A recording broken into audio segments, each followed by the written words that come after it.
Muchas gracias a todos ustedes quienes están subiendo a nuestra sesión de miércoles de NBC. Como ya lo dijimos anteriormente, el día de hoy estamos acompañados de nuestro especialista en integración, Juan Paredes, quien nos estará contando los principios de SAP Cloud Platform Integration. En caso tal de que tengan alguna pregunta, duda, comentario, sugerencia, saben que los estamos leyendo mediante nuestra cajita de preguntas y respuestas. Y si no, también nos pueden contactar en el correo delivery@nbc.services. Con mucho gusto estaremos atendiendo todas sus solicitudes y sus preguntas. Y sin más preámbulos, las dejo en manos de nuestro experto, Juan David Paredes. Buenas tardes de nuevo a todos. Sean bienvenidos a este miércoles de MVC, en donde voy a hablar un poco sobre la creación de artefactos en SAP Cloud Platform Integration o SAP CPI. Hoy vamos a dividir un poco la sesión en tres ítems, que son la creación de paquetes, la creación de artefactos y qué tipos de artefactos no, podemos utilizar en esta plataforma. Entonces, en primer lugar, vamos a hablar sobre los paquetes dentro de Integration Suite.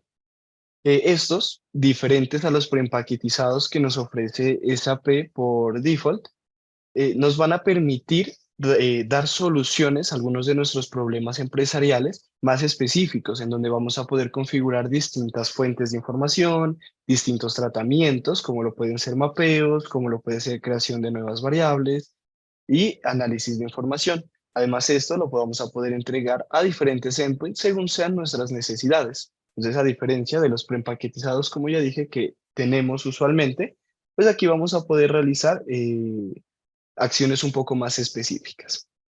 Por buenas prácticas, siempre se recomienda que estos paquetes que vamos a crear sean simplemente para una solución.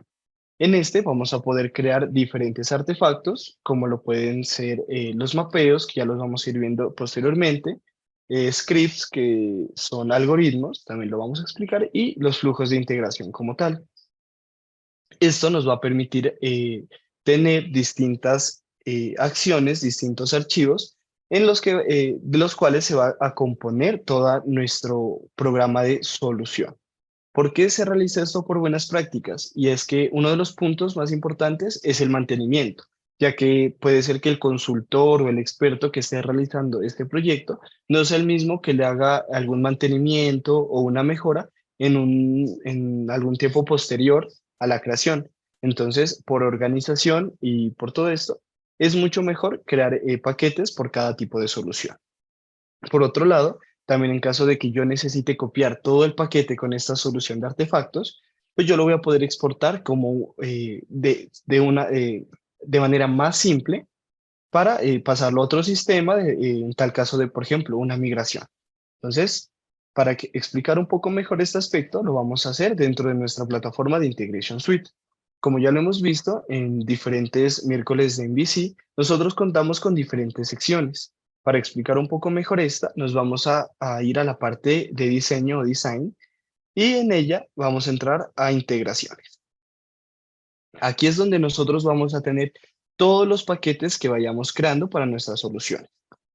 Como ya dije, deberíamos tener uno para cada tipo de solución y tenemos dos opciones, crear uno desde cero o importarlo. Y es que, como dije, una de las ventajas principalmente de manejar estos empaquetizados es que yo los voy a poder trasladar en tal caso de una migración o de que lo necesite en otro de mis sistemas. En este caso, yo lo voy a hacer desde cero. Entonces le doy a Create y me va a pedir tres campos obligatorios, en los cuales son el nombre técnico y una descripción corta. A diferencia de otras plataformas o archivos, aquí sí que es obligatoria una descripción para tener un mejor manejo de todos los paquetes. Por otro lado, el nombre técnico se autorrellena conforme yo voy a escribir el nombre de mi paquete. En este caso, yo lo voy a llamar miércoles de MVC. Como podemos observar, todos los espacios en blanco los va a cambiar por un vacío, o sea, va a juntar nuestras palabras. Pasa lo mismo si yo uso, por ejemplo, línea al piso, raya o slash. Ninguno de estos es permitido para el nombre técnico. Por otro lado, los caracteres especiales tampoco los vamos a poder observar. Por ejemplo, si yo en esta le coloco una tilde en la E, pues nunca este lo va a autoeliminar. Son un poco de datos para que entendamos cómo se hace este nombre técnico, que al fin de cuentas es con el que nosotros, en el que SAP lo va a reconocer. Y necesitamos una descripción corta. En este caso, yo le voy a poner explicación de sesión. Listo. Los otros campos que no son obligatorios son la versión y el vendor. En la versión, si bien no se suele usar muy a menudo, sí que es importante en caso de que yo sepa que mi paquete se va a expandir, se va a actualizar. Entonces, esta versión va a ser la de toda la solución en general y nos va a llevar, nos va a permitir manejar un poco mejor nuestra solución. En este caso, yo le voy a poner 1.0.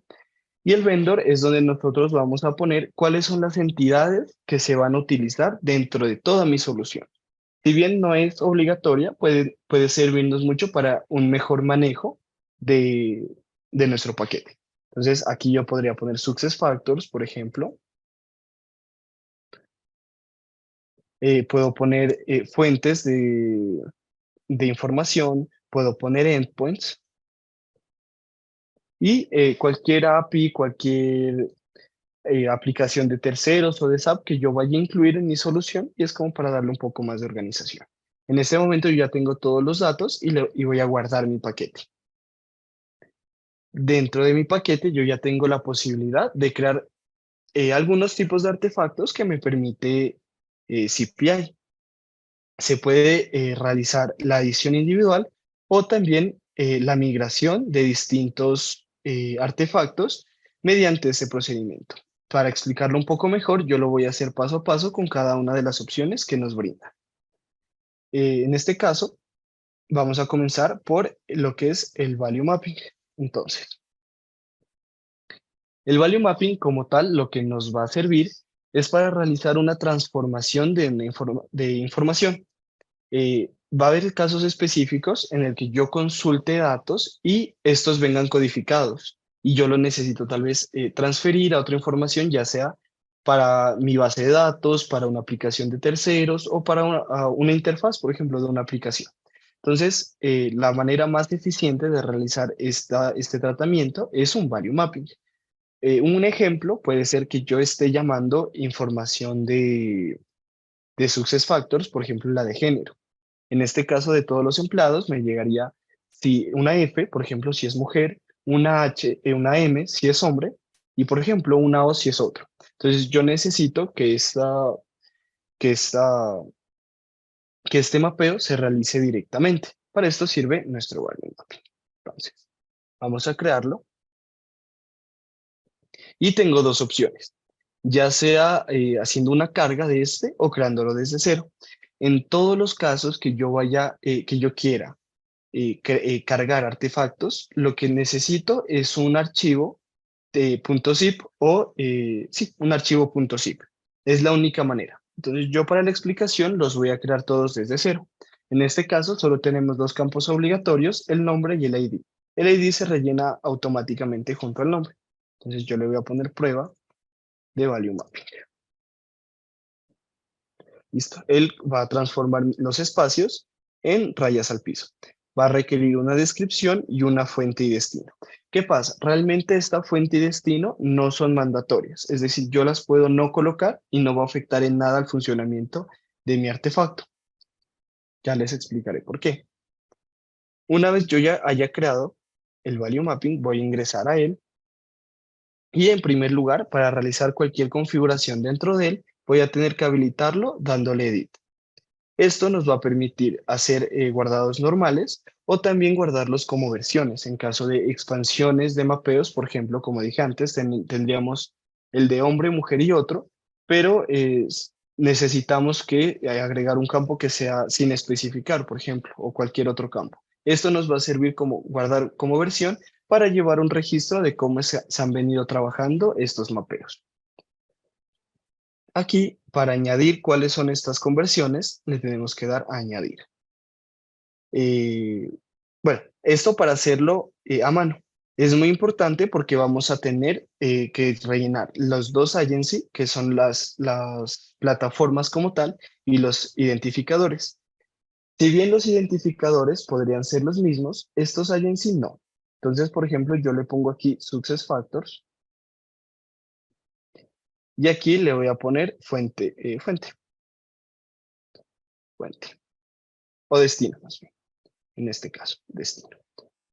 Y si bien estos no pueden ser iguales, yo sí le podría poner en el identificador un 1 a cada parte. Y de esa manera él me va a habilitar toda esta transformación. Con el ejemplo que venía mencionando antes, por ejemplo, de SuccessFactors me va a llegar una M si es hombre,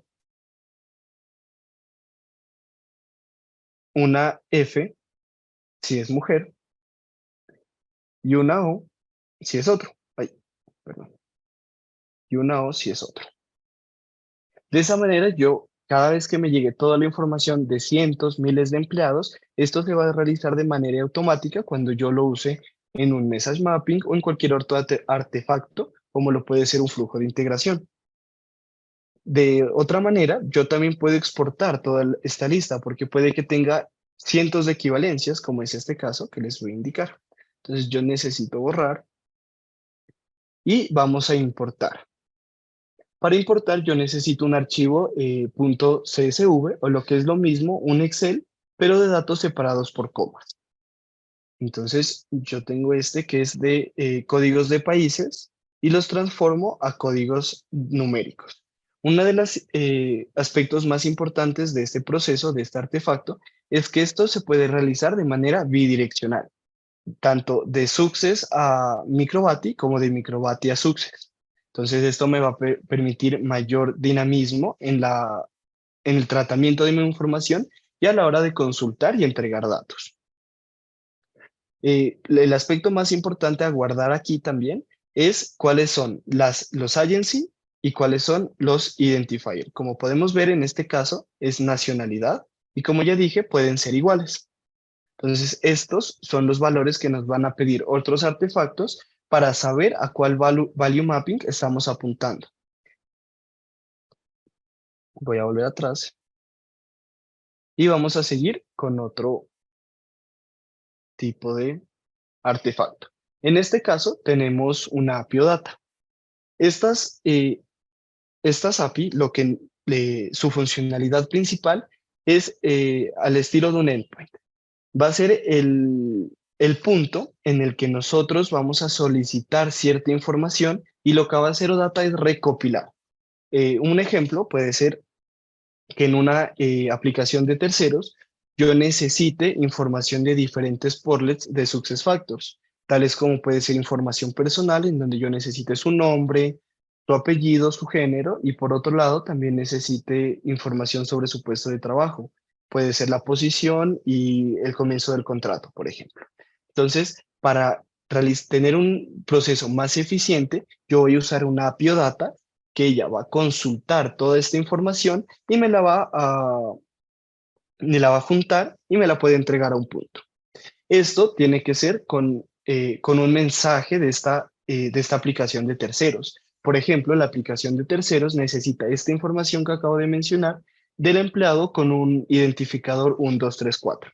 Entonces, la aplicación de terceros va a mandar ese identificador a nuestra API OData y lo que va a hacer esta API OData, a su vez, es consultar la información del nombre, apellido, género, cargo y puesto e inicio del contrato, la va a juntar y me la va a enviar. Entonces, esto va a realizar procesos más eficientes.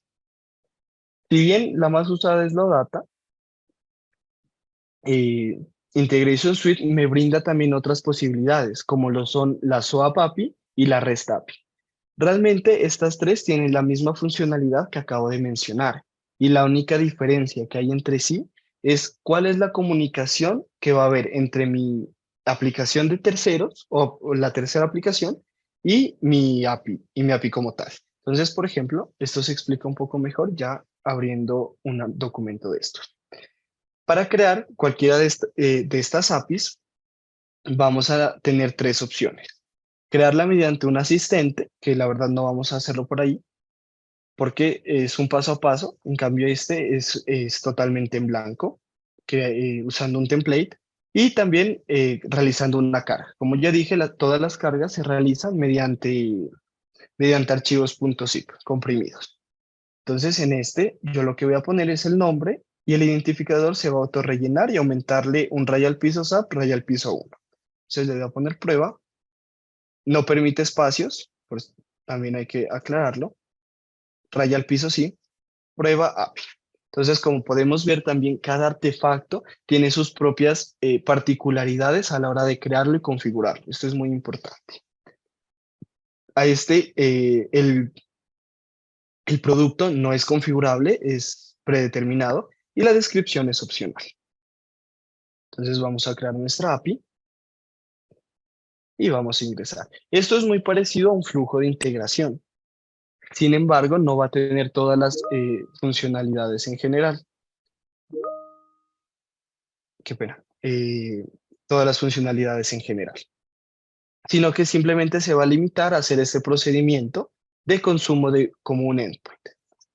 La diferencia, como ya dije, entre una API o Data, REST o SOAP va a ser este comunicador. Entonces, mediante si mi aplicación tercera, que vendría a ser esta, se comunica por REST, yo debería hacer una API REST. Y en cambio, si esta se comunica por protocolo SOAP, yo debería hacer una API SOAP.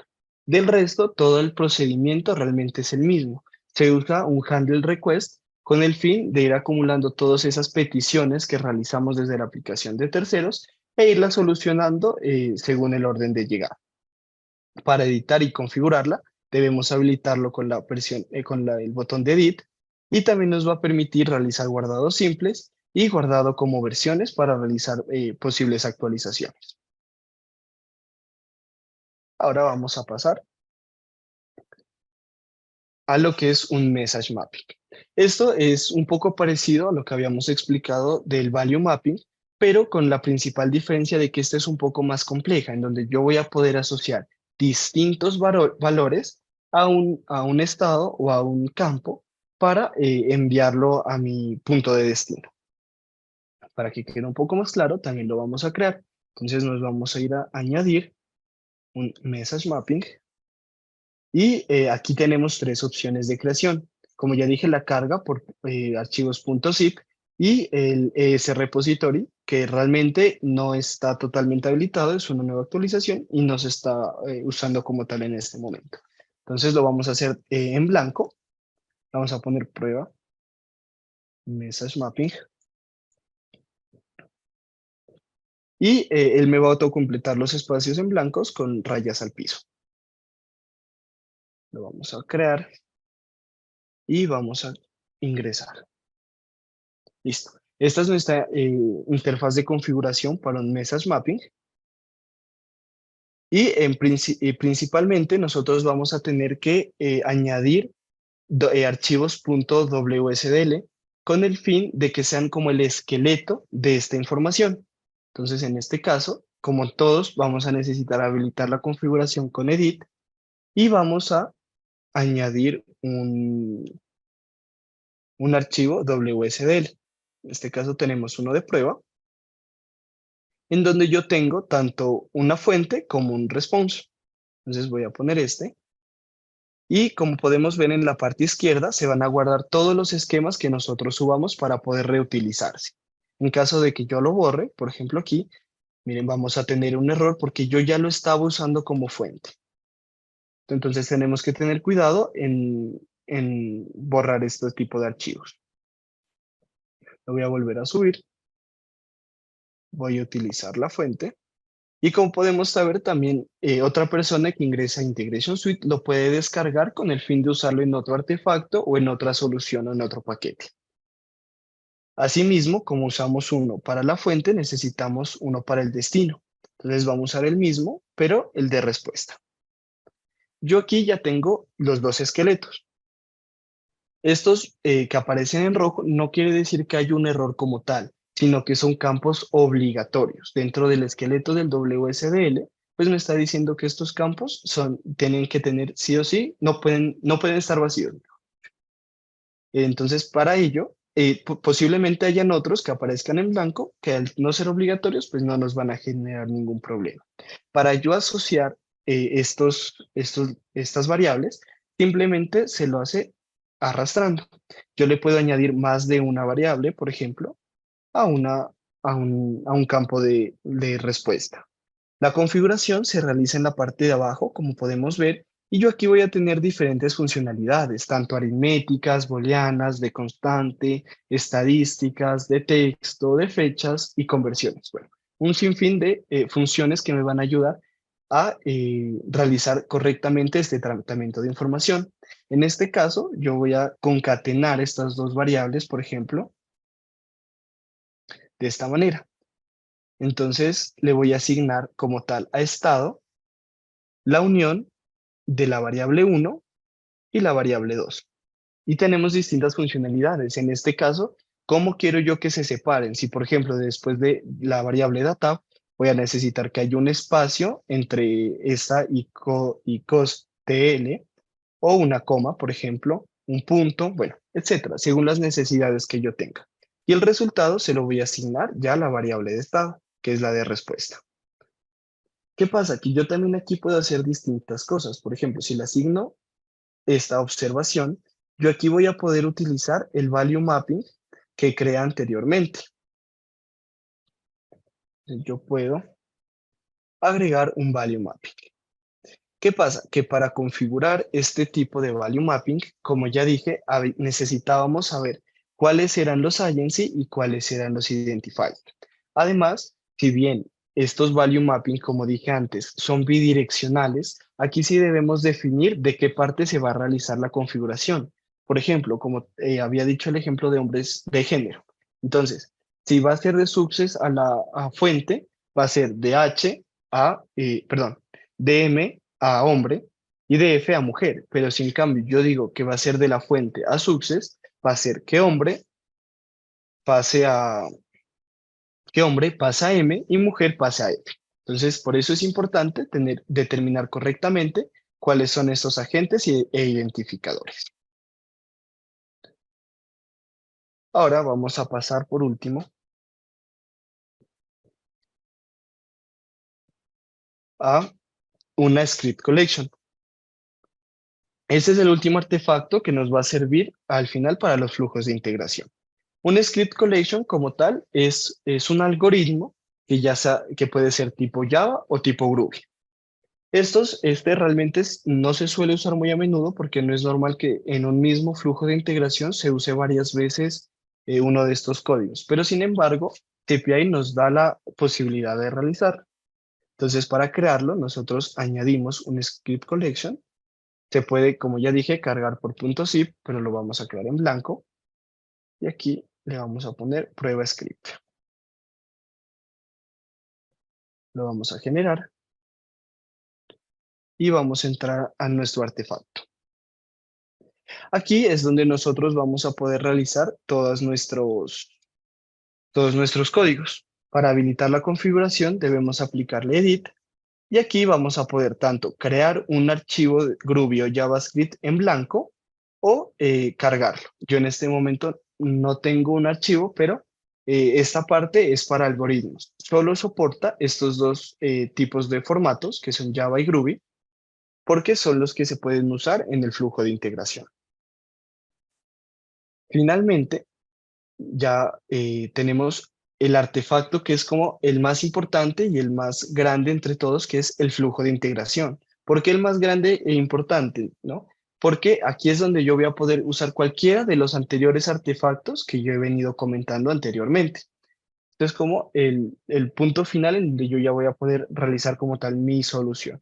Puedo tener varios flujos de integración en un mismo paquete, en una misma solución, también hay que aclararlo. Y si bien todas las funcionalidades se puedan aclarar en un próximo miércoles de NBC, me gustaría mostrarles cómo aparece. Aquí también hay que aclarar que es el único artefacto que no solo soporta documentos .zip comprimidos, sino también la extensión propiamente de CPI. Entonces también se puede exportar e importar integraciones con esta extensión en particular. En este caso voy a crear uno en blanco, prueba integración. El ID se rellena automáticamente. El producto siempre va a ser un Cloud Integration y la descripción, el sender y el receiver van a ser opcionales. Estos datos no son mandatorios debido a que yo puedo configurar todos estos aspectos después dentro de mi flujo de integración como yo a mis necesidades o a las necesidades de mi empresa. Entonces vamos a verlo rápidamente.